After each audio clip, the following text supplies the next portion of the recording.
Supply and demand. Price theory, the concept that prices don't just happen but are the result of considered formulation, is at the core of microeconomics. But you may ask, how are prices set?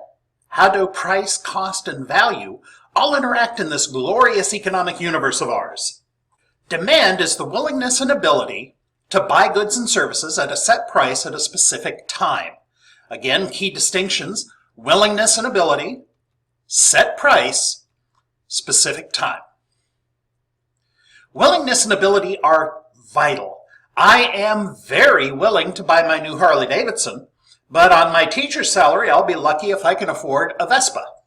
So while I am willing to buy, I am not able to buy, so I do not work into this equation. Everything has a price, and price and value are not interchangeable concepts. If my new Harley has a price of $28,000, but is only worth $9,000 to me to get a new two-wheeler, the set price is too high. But when price and perceived value align, that is when I get loud pipes. Assuming, ceteris paribus, that I have the means and desire to buy my new Harley due to my unexpected Christmas bonus, the specific time kicks in. Now, I am unwilling to ride in the dead of winter, so I am able but unwilling to buy a Harley in January. However, come April, when a young man's fancy turns to thoughts of the open road, well, that's a whole nother story. So how do we determine demand? In the economist model, it is set by a demand schedule. This is a marginal listing of possible units purchased and prices paid. Now, marginal means one additional unit of goods or services. Think of it this way. I own a donut shop. It's called Torgnuts, and my donuts are good. What I need to know in order to figure out how to price my donuts is how many people are willing and able to buy donuts if they cost $4 each. How about $3.50? I work down in 25-cent increments and I get a rough estimation of people's willingness and ability to buy donuts at a set price at a specific time. What this does is it leads me to what's called a demand curve. The demand curve shows me how my donuts, the quantity of donuts on the bottom, will compare with the number of donuts, the price of donuts, up on the side. This brings us to the law of demand. The higher the price something is, the less demand there is for it.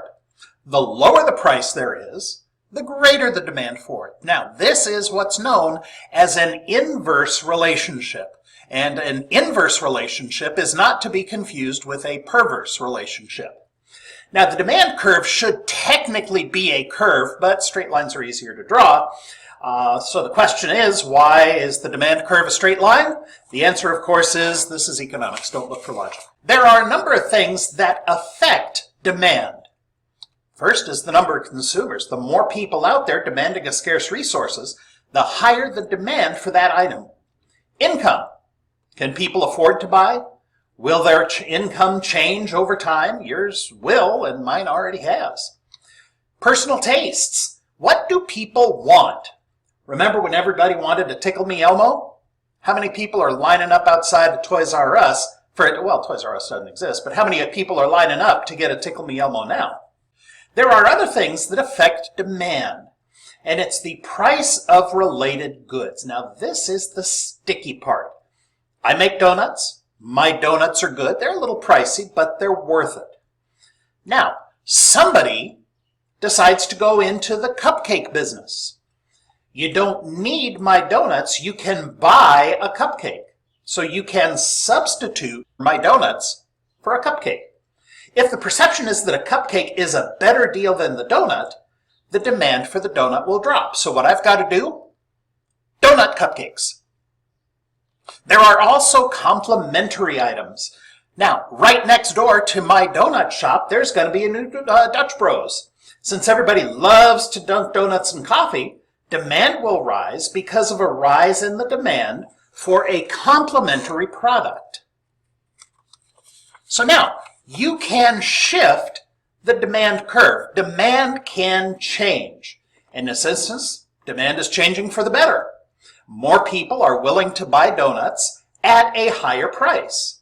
But demand can also shift the other way, leaving people less willing to buy donuts at the prices. Now, the aggregate demand curve is the total demand curves from all sources. Just because my donut shop is doing well, it doesn't necessarily mean that everybody's donut shop is doing well. In a wider micro sense, we need to pay attention to the competition as well.